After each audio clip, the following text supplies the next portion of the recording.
Sangameshwara Basaveshwara project 4 లక్షల ఎకరాలకు నీళ్లు ఇచ్చే ప్రాజెక్టును ఇవాళ కాంగ్రెస్ పార్టీ దాన్ని అతికెక్కించింది, బంద్ చేసింది.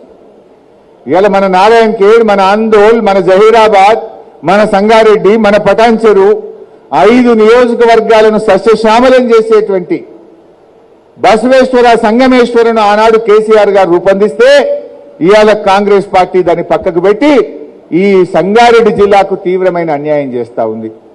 రేవంత్ రెడ్డి 2-3 సార్లు వచ్చిండు, జైరాబాద్కి వచ్చిండు, జిల్లాలో తిరిగిండు. ఒక్కనాడు సంగమేశ్వర మాట్లాడాడు, బసవేశ్వర మాట్లాడాడు. ఈ జిల్లా కాంగ్రెస్ ఎమ్మెల్యేలు మాట్లాడరు, జిల్లాలో ఉన్న మంత్రి అసలే మాట్లాడాడు. అంటే ఇవాళ ఎందుకు బంద్ చేసిండ్రు?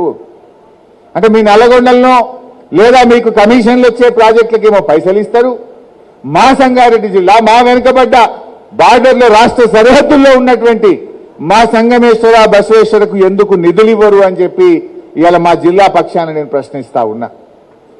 గతంలో కూడా చెప్పాం, సంగమేశ్వర బసవేశ్వరకు నిధులు కేటాయించి యుద్ధ ప్రాతిపదికన పనులు జరపకపోతే పెద్ద ఎత్తున రైతులందరినీ కలుపుకొని పోరాట కార్యక్రమానికి శ్రీకారం చుడతాం. అవసరమైతే బీఆర్ఎస్ నాయకులందరినీ కలుపుకొని ఈ సంగారెడ్డి జిల్లాలో ఒక పాదయాత్ర కార్యక్రమాన్ని కూడా త్వరలో చేపడతామని కూడా మనం చేస్తా ఉన్నా.